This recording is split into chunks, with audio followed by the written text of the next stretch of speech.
여러분들은 세상이 공평하다고 생각하시나요? 사실 누구도 이 세상을 공평하다고 말할 수 있는 사람은 없을 것입니다. 네, 세상은 전혀 공평하지 않습니다.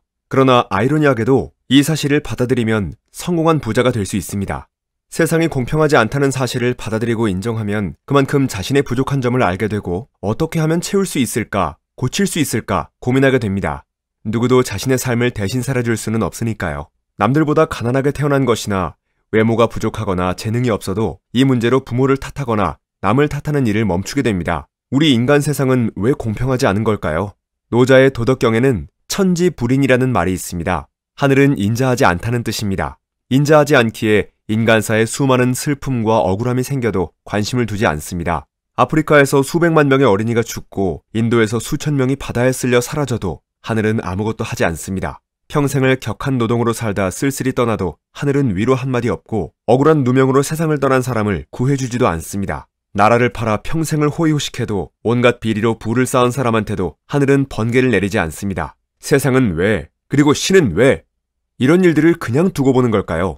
천지불인의 의미를 가만히 들여다보면 관여하지 않음으로써 편애하지 않는다는 사실을 깨닫게 됩니다. 편차를 인정하고 편차를 조정해 나가는 힘이 세상을 움직이는 힘이고 우주의 원리라고 본 것입니다. 만약 모든 것이 평평하고 차이가 없다면 세상은 흐름이 없는 고요한 곳이 될 것이며 이것은 천국이 아니라 죽음의 상태일 것입니다. 높고 낮음이 없고 춥고 따뜻함이 없으며 어둡고 밝음이 없다면 세상은 전혀 움직이지 않게 되고 결국 죽은 것이 됩니다. 하늘은 이렇게 차이를 만들고 흐름을 통해 자연을 생명력 넘치게 해놓고 성장시키고 유지합니다. 흐름을 막는 어떠한 행위도 하지 않음으로써 세상을 동적으로 운영하는 것입니다.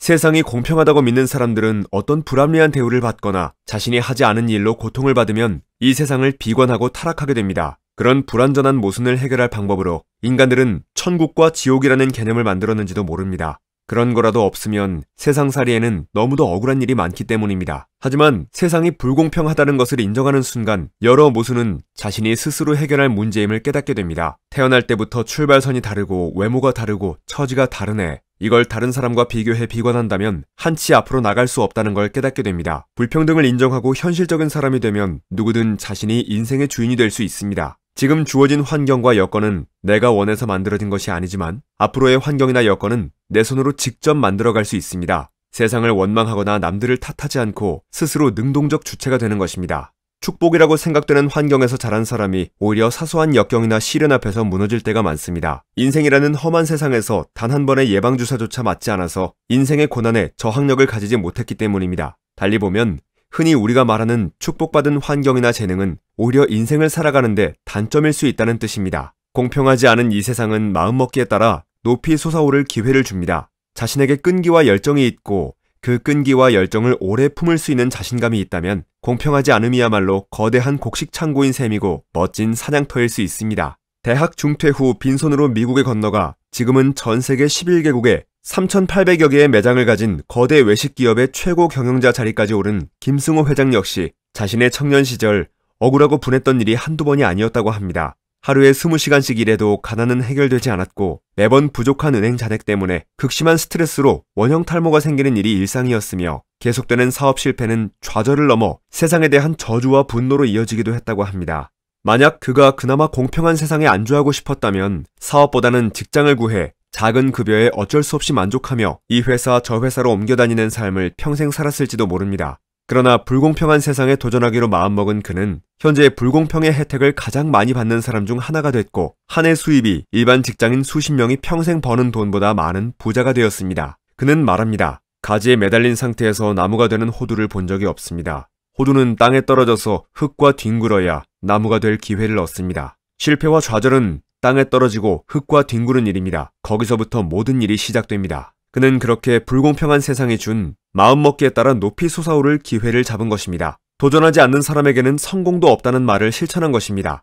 이것은 모두 세상이 공평해서 흐름이 전혀 없는 사회였다면 불가능한 일이었을 것입니다. 슬픈 일이기도 하고 역설적인 이야기일 수 있지만 리처드 칼슨이 쓴 우리는 사소한 것에 목숨을 건다에 나와 있는 대로 행복의 비결은 세상이 불공평하다는 것을 깨닫는 데 있다 라는 말에 공감할 수밖에 없는 이유입니다. 다시 한번 여러분들에게 강조하자면 세상이 너무 불공평해. 왜 나한테만 이런 일이 일어나는 거지? 라며 비관에 빠져 있어서는 안 됩니다. 세상은 달라지지 않습니다. 하늘은 우리를 가여워하거나 위로해주지 않습니다. 우리가 잘 되도록 나서서 돕지 않습니다. 누구나 자신에게 닥친 일은 최악의 상황이라고 생각합니다. 그러나 그 최악의 상황마저 최고의 기회로 바꿀 수 있는 능력 역시 우리가 가지고 있습니다. 단지 그 능력을 활용하겠다고 마음 먹느냐 포기하느냐의 차이입니다. 인생에서 부정적인 면을 없애는 가장 좋은 방법은 부정적인 측면에 존재하는 일말의 긍정적인 점은 무엇인가를 찾는 일입니다. 최악의 상황에서도 긍정적인 것을 찾아내려고 애써야 합니다. 그런 습관은 부정적인 일이 닥칠 때마다 결과적으로 긍정적인 효과가 내게 돌아오도록 만드는 힘이 됩니다.